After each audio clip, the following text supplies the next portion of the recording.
Hi all, this is just going to be a short video to show you guys how to use the comments and track changes features in Microsoft Word. So you'll want to be able to use these features, specifically comments, when you are giving each other feedback for your peer reviews of your papers. But I want you also to be able to make sure that you can find the comments and or track changes that myself or your peers leave on your papers also. So, in order to show you guys this, I am just using an old paper that I have, my own work. It's not student work or anything like that. And I'll just show you first, if you're reading someone else's paper and you want to provide them with comments, you're going to want to click up here and review. And then whenever you find something that you want to comment on, you'll simply highlight it and do new comment, and that'll give you a space to type. So say I wanted to comment on this sentence in my peer's paper. I highlight it and then I just click new comment, and it's going to pop up, and then I'm just going to say whatever I want to say there. So maybe something like, I really like this sentence because it clearly states your argument, right? Or something like that. Or maybe, I might want to say something like down here on this quote, I might say, I think this quote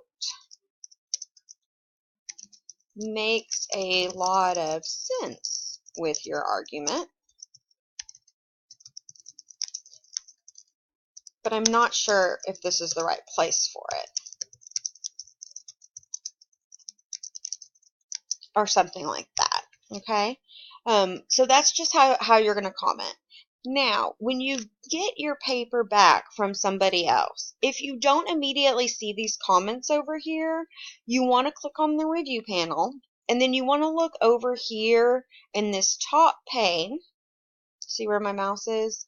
And you want to make sure it says all markup. So if it says simple markup, look, I can see the bubbles, but I can't actually see the comments unless I click on them, so it's easy to miss them, right?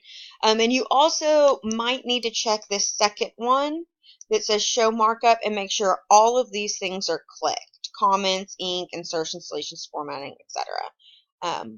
But yeah, you always want to change this top one to all markup, and then that's going to show you that. Okay, and now I'm going to scroll down just a little bit in the paper to show you guys some track changes. So if you click on track changes, then everything you do to edit the paper happens in track changes.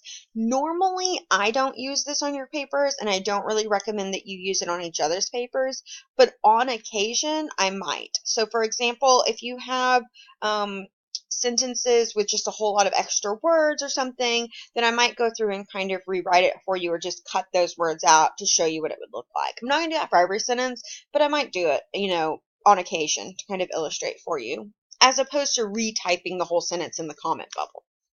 So here's what I want to, here's what I might do here. So say I'm just going to, delete this word, and then I want to delete, this part, and then here I want to add, something. Okay, so you'll see the deletions are over here on the side, right? And then the addition is in red and underlined.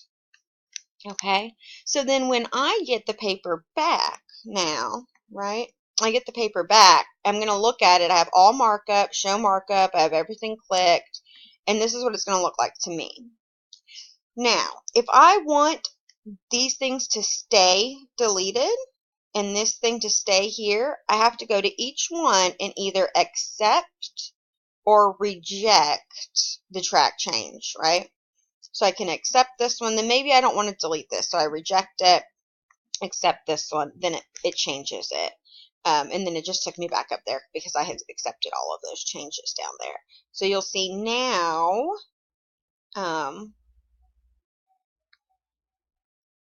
the like elephants just looks normal. See? So that is track changes and comments. Please let me know on the discussion board if you have any other comments or any problems.